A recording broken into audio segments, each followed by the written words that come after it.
This is Groundhog Lake cabin near Barkerville, BC. It's just a free cabin for snowmobilers to use.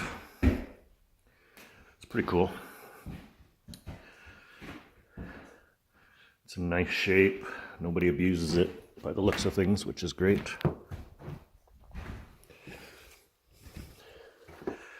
Guess that's the lake there. The Whiskey Jacks love me.